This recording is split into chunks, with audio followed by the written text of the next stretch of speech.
Imagine a silent monolith rising from the desert, its glass walls reflecting endless dunes, while inside rows of humming servers calculate the future of artificial intelligence. It never sleeps, never pauses, because every millisecond of downtime costs billions. The question that haunts the engineers inside those walls is simple yet terrifying. Where does all that power come from? What if the answer isn't a field of solar panels stretching to the horizon, but a tiny nuclear reactor hidden deep underground, feeding the AI beast with a steady stream of clean energy? The story starts with the sheer scale of modern data centers.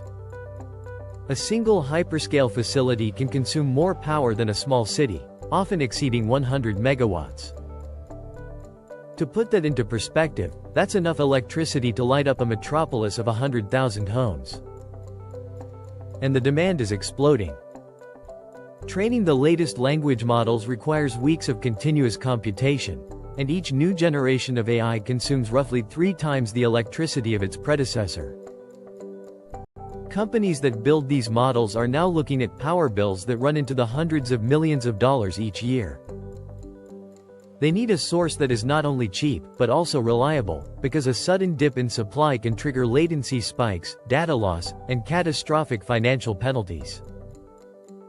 Renewable energy has been heralded as the savior, yet it has a stubborn flaw: intermittency.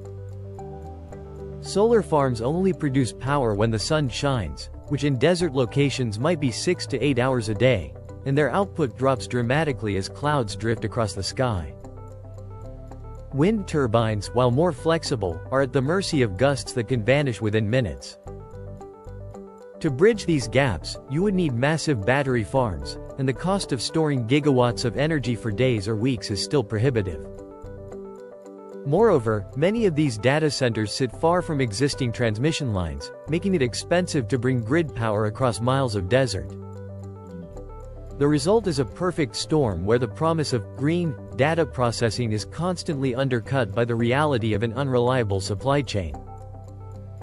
Enter the controversial solution that is quietly gaining traction: small modular reactors, or SMRs, the nuclear industry's answer to the demand for compact, scalable power.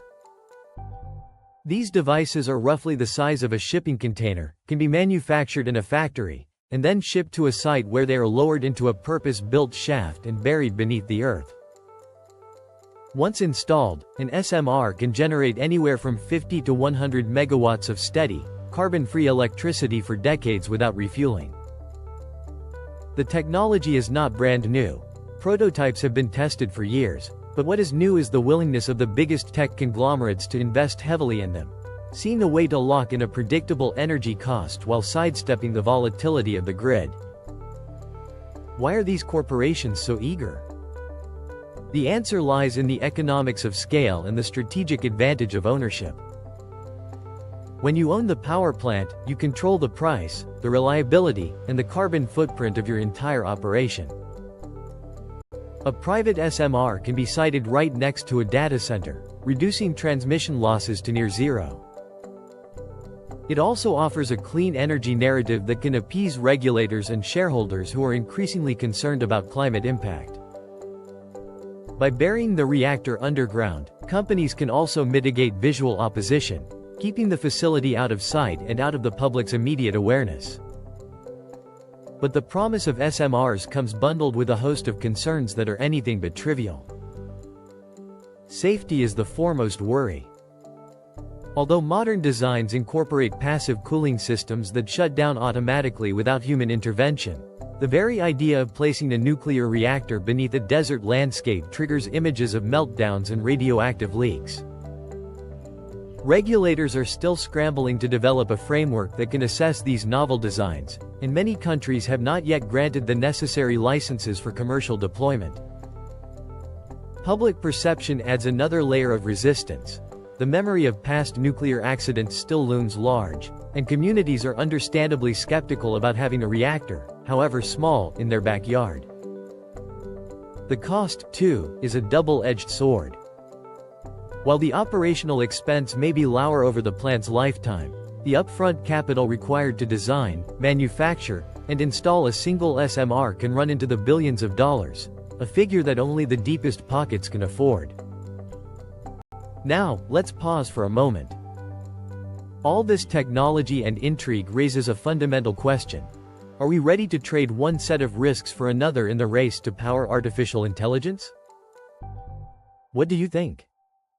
Let me know in the comments. I really want to hear your perspective on whether the benefits outweigh the dangers. Looking ahead, the landscape is shifting fast. International agencies have begun to map out a roadmap for SMR deployment, forecasting a market worth several $100 billion by the middle of the next decade. Pilot projects are already underway in regions that are eager to attract high-tech investment, and some of the world's biggest cloud providers have quietly filed patents for underground reactor designs. If these initiatives succeed, the next generation of data centers could become self-sufficient islands of power, immune to grid failures and insulated from the whims of weather. On the other hand, a misstep could spark a backlash that stalls not only nuclear innovation but also the broader push for sustainable AI.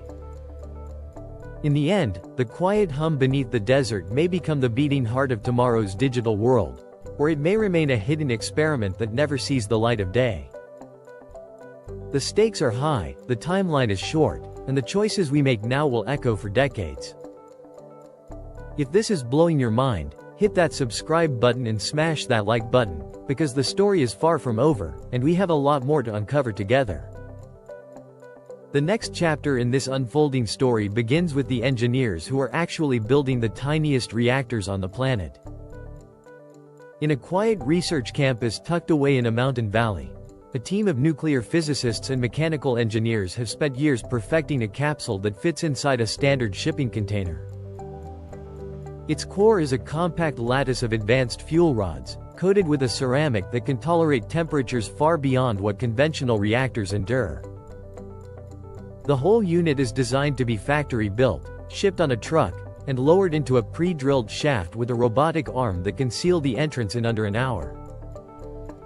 Once the lid is closed, the reactor can be brought online with a single command, delivering a steady stream of megawatts that is enough to power a medium-sized data farm without ever needing to be refueled for a decade.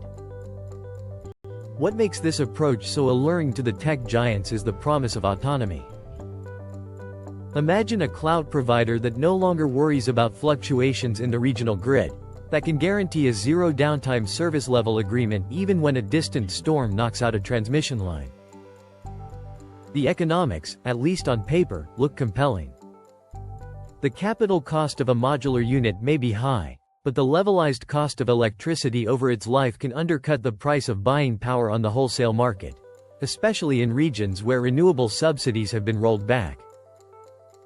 Moreover, the carbon footprint of a nuclear microreactor is essentially negligible once the plant is up and running, because the emissions per kilowatt-hour are comparable to those of a wind farm, but without the need for massive arrays of turbines or panels. Yet the path from prototype to widespread deployment is littered with obstacles that go far beyond engineering. Regulatory frameworks around the world were written for massive, grid-scale reactors, not for pocket-sized power plants that could be buried beneath a data center or tucked into an industrial park. In many jurisdictions, the licensing process can take several years, requiring exhaustive safety analyses, environmental impact assessments, and public hearings. The paperwork alone can be a deterrent for any company that wants to move quickly. Some governments have begun to adapt, drafting fast-track pathways for small reactors, but the legal language is still evolving, and there is considerable variance from one country to another. A company that wants to roll out a fleet of underground reactors might find itself navigating a patchwork of rules, each with its own set of inspections, reporting requirements, and emergency response plans. Public perception adds another layer of resistance. The memory of past nuclear accidents still looms large, and communities are understandably skeptical about having a reactor, however small, in their backyard. The cost, too, is a double-edged sword. While the operational expense may be lower over the plant's lifetime, the upfront capital required to design, manufacture, and install a single small modular reactor can run into billions of dollars, a figure that only the deepest pockets can afford. Now, let's pause for a moment. All this technology and intrigue raises a fundamental question. Are we ready to trade one set of risks for another in the race to power artificial intelligence? What do you think? Let me know in the comments. I really want to hear your perspective on whether the benefits outweigh the dangers. Looking ahead, the landscape is shifting fast. International agencies have begun to map out a roadmap for SMR deployment, forecasting a market worth several $100 billion by the middle of the next decade. Pilot projects are already underway in regions that are eager to attract high-tech investment, and some of the world's biggest cloud providers have quietly filed patents for underground reactor designs. If these initiatives succeed, the next generation of data centers could become self-sufficient islands of power, immune to grid failures and insulated from the whims of weather. On the other hand, a misstep could spark a backlash that stalls not only nuclear innovation but also the broader push for sustainable AI. In the end, the quiet hum beneath the desert may become the beating heart of tomorrow's digital world, or it may remain a hidden experiment that never sees the light of day. The stakes are high, the timeline is short, and the choices we make now will echo for decades. If this is blowing your mind, hit that subscribe button and smash that like button, because the story is far from over, and we have a lot more to uncover together. Beyond the engineering marvels and regulatory hurdles, there is a geopolitical dimension that cannot be ignored. Nations that control the supply chain for advanced nuclear fuel and the specialized manufacturing equipment needed for micro-reactors could wield unprecedented influence over the global digital economy. Already, a handful of countries dominate the market for high-assay low-enriched uranium, the material that powers these compact cores. If a major cloud provider decides to source its reactors from a particular supplier, that supplier's home country could gain leverage in trade negotiations, cybersecurity agreements, and even diplomatic talks about climate policy. Some analysts warn that we may be on the cusp of a new kind of energy-based arms race, where the weapons are not missiles but megawatts of clean, on-demand power. This scenario also raises questions about supply chain resilience. The components that make up a tiny reactor, precision-machined pressure vessels, sophisticated control rod mechanisms, hardened containment vessels, are not commodities that can be mass-produced overnight. A disruption in any single part of that chain, whether caused by a natural disaster, a trade embargo, or a cyber attack on a manufacturing facility, could stall an entire rollout. Companies are beginning to map these dependencies, investing in redundant production lines and diversifying their supplier base, but the risk landscape remains complex and fluid. Another layer of complexity is the emerging field of nuclear waste management for small reactors. Traditional large reactors generate tons of spent fuel that must be stored for centuries. Small modular reactors, thanks to their advanced fuel designs, produce less waste per unit of energy, and some concepts even aim for a closed fuel cycle where the spent material can be reprocessed on site. However, the regulatory framework for handling and transporting this waste is still oriented toward large volumes and centralized facilities. Communities near proposed reactor sites are understandably concerned about the long-term stewardship of any radioactive material, even if the quantities are a fraction of what a conventional plant would produce. Environmental groups have begun to weigh in, arguing that while nuclear microreactors may reduce reliance on fossil fuels, they also divert attention and investment away from truly renewable solutions such as next-generation solar photovoltaics, advanced wind turbines, and large-scale battery storage. Some advocates suggest a hybrid approach, pairing microreactors with renewable arrays and using the nuclear output as a firming resource to smooth out the variability of sun and wind. This could create a resilient, low-carbon energy mix that leverages the strengths of each technology while mitigating their individual weaknesses. In parallel, the financial sector is starting to assess how to value these unconventional assets. Traditional credit rating agencies have little experience evaluating the risk profile of a buried reactor that powers a private data center. Venture capital firms are eager to pour money into the promising niche, but they also demand clear exit strategies and risk mitigation plans. Insurance companies are drafting new policies to cover potential incidents, ranging from radiation leaks to cyber intrusions that could sabotage the reactor's control systems. The convergence of finance, technology, and policy is creating a new ecosystem that will shape the trajectory of micro-reactor adoption. All of these threads, technical, regulatory, societal, geopolitical, environmental, and financial, are intertwining to form a tapestry that will determine whether the tiny reactors remain a secret experiment or become a mainstream component of the world's power infrastructure. As we watch the first underground prototypes go live, the eyes of the scientific community, the media, and the public will be fixed on the outcomes. Will the reactors deliver the promised reliability and clean energy, or will they encounter unforeseen challenges that reignite the old fears about nuclear power? The answer will likely be a mix of both.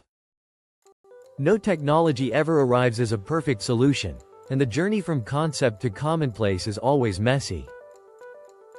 However, the pressure to power ever larger AI models is not diminishing. Computing demand is projected to grow exponentially, and the cost of electricity will remain a major factor in the economics of cloud services.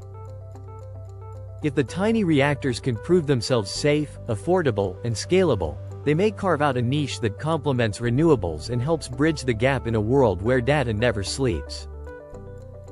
For now, the story is still being written in labs, boardrooms, and policy circles.